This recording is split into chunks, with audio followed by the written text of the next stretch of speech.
Hi Cupcakes, Lisa here, wanting to follow up on the videos I made a couple weeks ago now. I've been super busy of late working on the page proofs for my book, which comes out, I think on Amazon it says May 8th, but I'm hoping, this is the idea, that there will be copies, advanced copies at Reader's Studio in New York at the end of April. So if you're going to Reader's Studio, come find me. I'm doing one of the night study groups there. So come find me, even if you don't want to do a study group with me, come find me and buy a book. Woo! Yeah, so I've been really busy on that. But have been thinking a lot about this Learning to Speak Tarot series that I got started, and have really enjoyed hearing from some of you about your work with my Tarot Pulse reading method. Now, the thing about the Tarot Pulse, and this is what I wanted to follow up on, is that for me, the Tarot Pulse is most helpful in the ways it can give us moment by moment feedback that we can respond to and work through. That's really, that kind of feedback, that relationship, that sort of dialogue relationship with the tarot is one of the cornerstones, I think, of mindful tarot as a mode of working with the cards. That the cards provide us with a mirror. We look into that mirror and then we respond. And then we have a new mirror to look into. So, I do a Tarot Pulse reading. I get information from that reading that helps me understand my present moment. That understanding in turn affects my next moment, which then affects my next Tarot Pulse, which then gives me feedback. That gives me movement forward. So, it's a way of working with kind of closer and finer tuned self-understanding, self-compassion. It's a way of working with our experiences as they're arising moment by moment, as a way of, gently trying to move things around in our hearts and our minds, gently getting more comfortable, more ease, more confidence, more self-awareness, so that our lives become more satisfying overall. So that's, at the heart of the work of Mindful Tarot. And one of the things that I talked about in my series of Tarot Pulse readings that some of you commented on was the idea that our decks themselves have elemental associations. Now, not all of us have gazillion decks, but it might make sense, even if you don't want to be a tarot collector, and God help you if you do become one, because it will take up your life and your bank account. It will make you insane. But even if you don't want to have a whole bunch of tarot, and you really just want to have the one soul deck that you know well, or the deck that you've been working with for 20 years, you might want to pick up a very different kind of deck, or maybe even think about having 4 decks that you can work with to play with the energies that are emerging, if you want to think about the tarot in terms of this Tarot Pulse method. So I wanted to just offer a video today on elemental associations and decks, and share with you some examples of decks that I think are particularly airy, decks I think are particularly watery, decks I think are particularly fiery, and decks that I think are particularly earthy. Now, my associations reflect my understanding of the elemental qualities that we find in the tarot. Your associations will reflect your understanding. So at the bare minimum, spending some time thinking about whether your deck is more airy or more watery. Is it more swordsy or more cupsy? Is it more pentacles-like or more wandsy? Just even spending some time thinking about that will help you dive into the way in which the 4 elements inform tarot overall. So just the exercise of thinking, what element does this deck bring forward the most, is, I think, a really powerful exercise to help us get better at learning to speak tarot. since one of the 4 foundations of learning to speak tarot is thinking about the 4 elements and their association with the cards. There's a lot to say about the relationship between the 4 classical elements of earth, fire, water, and air, and the tarot. In fact, I mean, this is a fundamental aspect of how the tarot, as a system of meaning, as a mandala for personal growth, as a divinatory tool, if we want to use it that way, how it's structured. The elemental associations with tarot go back to the very start of the occult tarot in France in the 18th century. So Atella in 1789 is already talking about the 4 elemental associations with tarot. And then it tracks through French occult writers like Eliphas Levi and into the Golden Dawn and the sort of English occult tradition. And the 4 associations with the Golden Dawn become associations that wrap not only onto the 4 suits, so pentacles or discs being associated with the earth, wands being associated with fire, swords being associated with air, and cups being associated with water. With the Golden Dawn, with MacGregor Matthews, not only are the 4 suits associated with the 4 elements, but the 4 court cards, page, knight, queen, and king, also get mapped onto elemental associations, which is it's a very powerful synthesis to make. MacGregor Matthews and the Golden Dawn's Association follow a Kabbalistic notion of creation, of emanation of the divine into the material, or emanation of the divine through the material world. So they're a little bit different than my associations. The Golden Dawn associates the kings with fire and the knights with air. I do the reverse. For me, kings are about air and knights are about fire, and I have a lot of reasons to do that. And many modern readers would agree with my associations, or they might hearken back to 19th century Golden Dawn readings.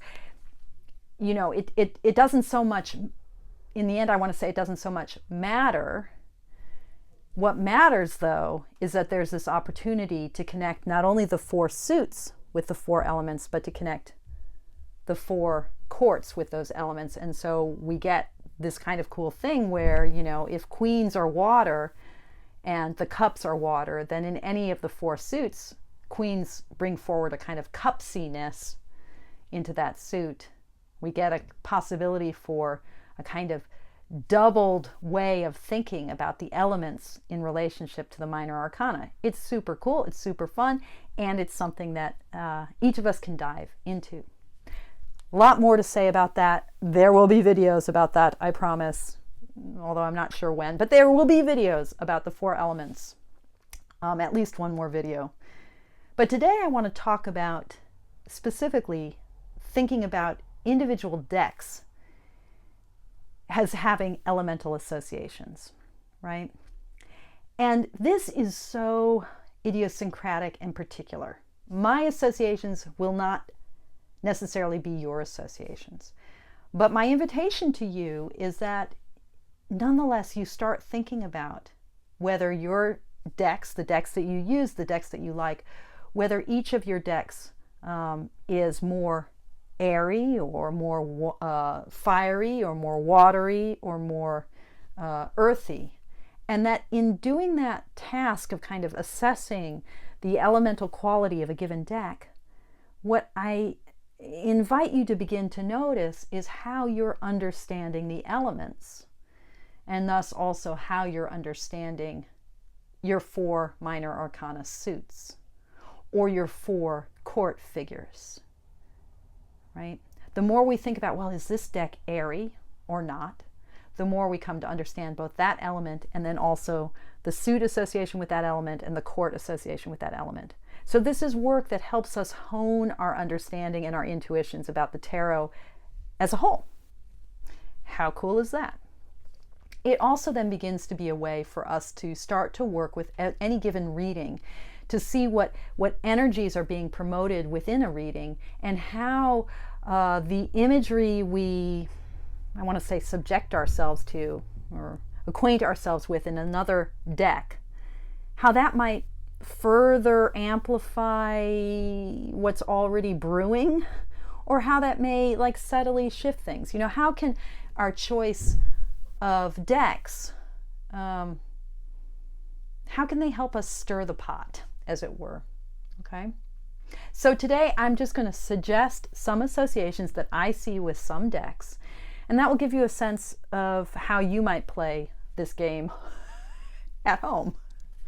And I'm going to start with the deck that really first got me thinking that decks have elemental associations. It was the second deck I ever owned, the Aquarian Tarot, and it was a deck that made me realize that the swords really are about air, and that the airiness of mind, of thought, of heart that the swords promote has everything to do with the way in which we are able, through our minds, through our abilities to think, how we are able to abstract ourselves from the concrete conditions of our life and stand, as it were, on the mountaintop looking down.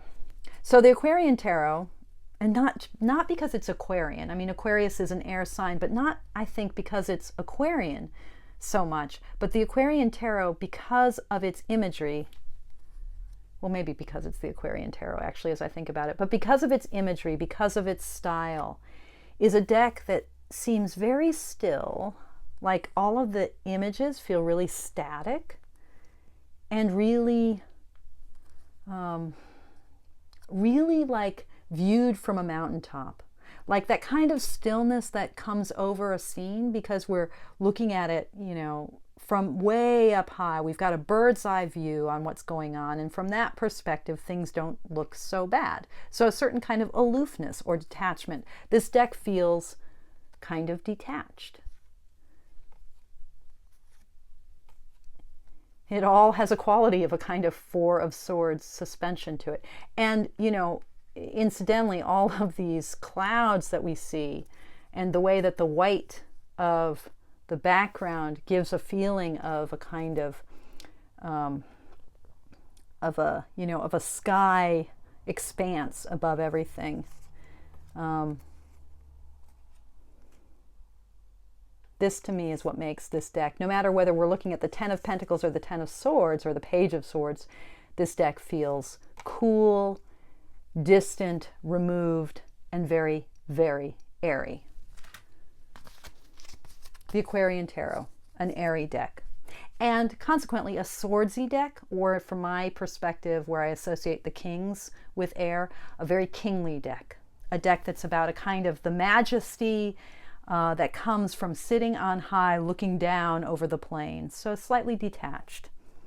Similarly, I think of the Fountain Tarot as a very airy deck, a very swordsy deck, a deck that has a kind of distance and coolness to it that comes from this ability to kind of abstract away from the muddiness and messiness of life and kind of get this cool, I mean, look at this death, this cool and removed perspective. So two very airy decks. But similarly, and maybe controversially, I think of the Tarot of the She, Emily Carding's deck, as being very airy, a very swordsy deck. This is a deck that associates the realm of the swords. The suits are not called by sword or wand, they're called by the element. So the suit of swords is the suit of air, and it's associated with the dreamer. The Ace of Swords is the dreamer. And this is a deck that very self-consciously thinks about the relationship between the four suits as the movement from a thought to material reality, which is kind of a Golden Dawn image. But it's so powerfully, because the dream is so foregrounded in this deck, because it's such a thought-oriented deck, a deck that's so much about the way in which creation, you know, making, that earthy embodiment begins with ideas. That that notion to me makes the whole deck feel like it's about the realm of air, the realm of idea, and how ideas are imprinted on reality. So, you know, what makes for me a deck have a particular elemental association doesn't necessarily correspond with whether that element is the most important element to the artist creator behind the deck. For Emily Carding, the makers are arguably more advanced than the dreamers, because the makers have taken a dream and made it real. But it all begins with the dream. And so the airiness of dreaming, of thought, of the mind, seems to me to preside over the whole deck. Okay, airy decks. What about decks that foreground the energy of the cups of water? So what are the qualities of water or of the cups that seem most salient and important to me? And for me, the realm of the cups, the realm of water, is the realm of the unconscious. It's the realm of memory. It's the realm of childhood, the realm of archetype and myth. So decks that really have those qualities of working with archetype, working with myth, working with nostalgia. Decks that really foreground childhood, right, can often for me be very, very cupsy or watery decks. So Tarot of a Moon Garden is a deck that welcome to a realm where myth and magic are reality. The very theme of this deck feels to me something that takes us to the world of the cups and the world of water. And, you know, it doesn't hurt that the moon is such a strong element here. But, you know, sometimes it's not so much about something as obvious as the name of a deck. You know, and not necessarily, I mean, a deck like Dame Darcy's, you know, her mermaid deck. Whether or not that's a watery deck, we might want to think about. I mean, it's not necessarily that a deck that's about water is going to be a watery deck. So that, I just want to suggest that, you know, the associations, the strength of an elemental association is something that we should hearken into with our intuition, and use our intuition and our reaction to the deck to help us get more clear on particularly how the elements show up within the tarot. So for me, however, the Tarot of a Moon Garden is a very watery deck. In my Tarot Pulse videos, I was saying that Tarot of Reflections is a very watery deck, and I deeply believe that to be the case, but I want to focus in this video on decks that are still in print. So now this may be a less obvious choice than something like Tarot of Reflections. We think about water as reflecting, but the Linestrider Tarot is, I think, a very watery deck. And some of it is also the quality of emotionality and relationality that decks bring forth. So I think about the cups, about water, as the most relational of the four suits, the suit that's really about how we come together in community, and how the energy of individuals really merges together like water. You know, it all comes together, many currents becoming one body. And there's something about this deck with I mean, first of all, it's also a deck that uses watercolor, which I think aids in this association for me. But the way in which this deck is just so expressive, even though the figures are mostly not human figures, but the Puss in Boots here, you know, this sort of also this childhood elements. Even though the characters are often not human figures, still it feels like we're in the realm of human emotion and in a sort of slightly mythic realm. So this deck, and then also I think the kind of sparseness of the imagery, for me somehow also captures the kind of ethereal quality that I associate with both the cups and with water. And finally, in the watery decks, and this is, you know, a very different kind of deck, but something like Cat Black's Golden Tarot, a collage deck that uses imagery from medieval art, this also feels very cupsy and watery to me. And I think it's something about the relationship, the nostalgic relationship to these past images and the quality of emotionality given the human figures.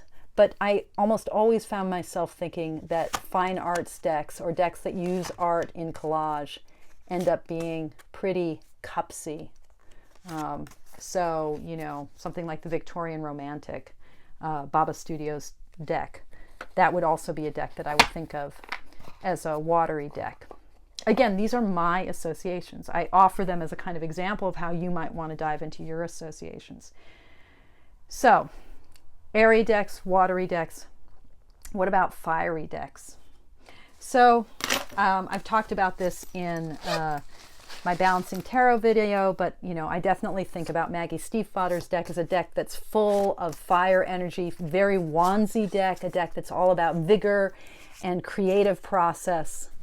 I'm holding these upside down, aren't I? And it's also a deck that has tons of fire images, but again, having a lot of fire or having orange as a background color doesn't necessarily mean that this is a fiery deck.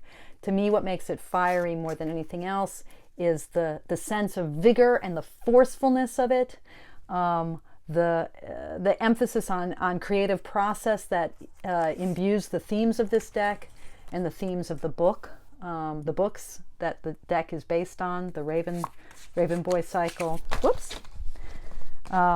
So Maggie Stiefvater's Raven's Prophecy. Another deck, very different kind of deck, which I also think is very fiery in its energy, is Christopher Butler's Healing Light deck. I mean, this is a more obvious association because it's a deck that's about light. But there's something about decks that foreground silhouette and light, that just the imagery itself, the kind of clarity of the figures, because you've got this sense of silhouette, embodies a kind of vigor that I associate both with the suit of wands and with the element of fire. So this kind of power, this propulsive, creative oomph. I just think about the wands as oomph, the deck of oomph, or the suit of oomph. So this is also, I think, quite a fiery deck. But it's a different kind of fire. You know, not all fires are the same. So it's a deck that feels really different from the Raven's Prophecy in its aesthetic. Just like, you know, Golden Tarot is really different from Tarot of a Moon Garden, but both to me are cupsy or watery decks. And finally, I think of the Wild Unknown as a fiery wandsy deck. All of the emphases in this deck on things bursting forth, the way lightning figures in this deck, the way fire figures in this deck, but also the sheer kind of chutzpah of this deck, if I could say it that way. The way this deck is just kind of imposing itself on the tarot world. You know, the way this deck kind of burst forth in 2012, and you know, I think that also, for me, qualifies its wandsy nature. Lastly, some earthy decks. I think of Pagan Otherworlds as a very earthy deck. Not every deck that has pagan has pagan in its name or ties to pagan imagery or impulses is going to be an earthy deck. But there's something to me about the kind of old master, kind of painterly feel of this deck. The way it makes me think about the world of Rembrandt. Think about the qualities of oil painting. If a deck like the Linestrider with its watercolor aesthetic makes me think of the Suit of Water, this deck with its kind of oily, oil painting kind of aesthetic makes me think about the earth. So I feel like Pagan Otherworlds is a very earthy deck, a very pentacles, disc-oriented deck. Although I often think of collage decks because of their reliance on myth and image as being, in general, cupsy decks. Nonetheless, the Textured Tarot, which is a deck I've just gotten and haven't really begun working with, but have been just slavering over its images. This deck feels really earthy to me, and I think it's the way in which this deck really, I mean, it is the Textured Tarot, even though the images are flat. The nature of this collage makes us appreciate the texture of collage and the texture of image, and that sort of brings us to the sort of embodied quality of these images. So, you know, like the High Priestess is a good example for me, because I can really see the sort of gauziness of some of the collage work, the way the elements of the collage are laid over each other, the transparency or translucence of the image. So I'm just drawn toward the tactile qualities of the image, which makes it feel more earthy. And then, yeah, I mean, that it's, again, this is like I'm working in the realm of my gut reaction, my intuition. Your intuitions will vary. You know, I welcome your comments. Feel more than free to comment on the associations I'm making, and then what your associations are, because I think that kind of back and forth is what allows us all to become better speakers of tarot. Just as a kind of reminder that, you know, we don't have to be working within the Rider-Waite lineage to talk about these elemental associations. The Marshmallow Tarot, as a Marseille style deck,